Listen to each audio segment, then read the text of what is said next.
Deputeti Demokrat Ivi Kaso denoncoi në kuvend gjendjen e rënduar në qarkun e Korçës pas rreshjeve. Ai tha se problematikat në zonë nuk erdhën nga fatkeqësia natyrore, por nga kriza e menaxhimit shtetëror dhe mungesa e vëmendjes së qeverisë ndaj banorëve.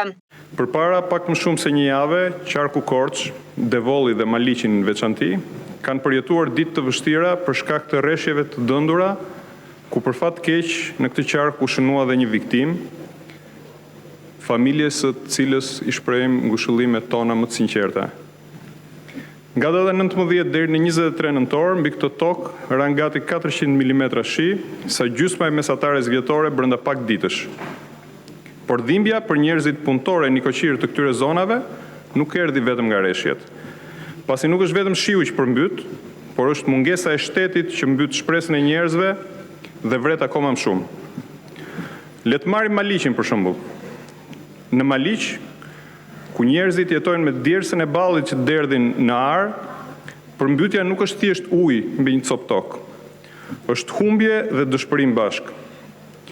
Po çfarë ka ndodhur aty që i dha dorë përmbytjes në vend që ta parandalonte atë?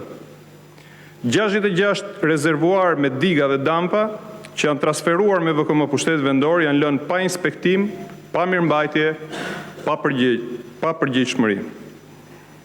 Ura e Maliqit, ku u hodhën 208 milion lek në vitin 2023, për të rinovuar funksionalitetin hidroteknik, nuk i shërbeu banorëve sepse portat nuk funksionuan.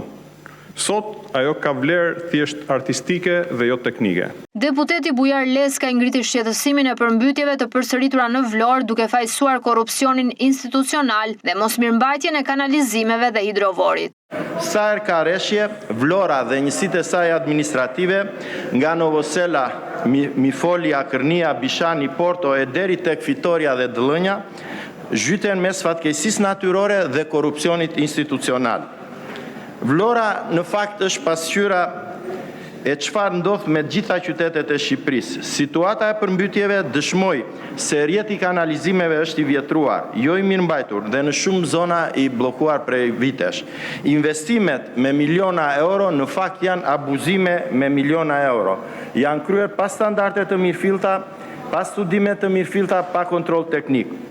Shembulli më flagrant është hidrovori i Vlorës, i cili nga 4 pompa, në cilat 2 me fuqi të mëdha dhe 2 të vogla, vetëm këto 2 me fuqi të vogla punojnë, por edhe këto bllokohen çdo 5 minuta nga mbeturinat dhe për shkak të mungesës së këtyre pompave, lagjet të tëra të Vlorës nga uji i ftohtë deri në skel dhe deri tek lagja Pusi Mezinit, në Nart dhe Gjet, në zonat periferike, përmbytjen në çdo rreshje dhe përmbytjen në çdo kohë. Deputeti Klevis Balliu kërkoi në kuvend praninë e ministrit të mbrojtjes Piro Vëngu për të dhënë shpjegime mbi masat e marra për menaxhimin e përmbytjeve në të gjithë vendin.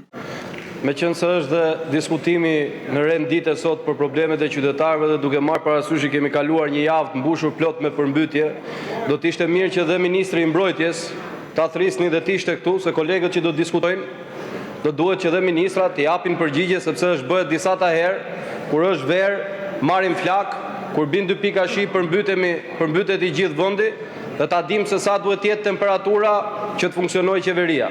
Opozita kërkon ndërhyrje të menjëhershme, më shumë përgjegjshmëri dhe transparencë, ndërsa thanë se qytetarët në zonat e prekura vijojnë të presin zgjidhje konkrete.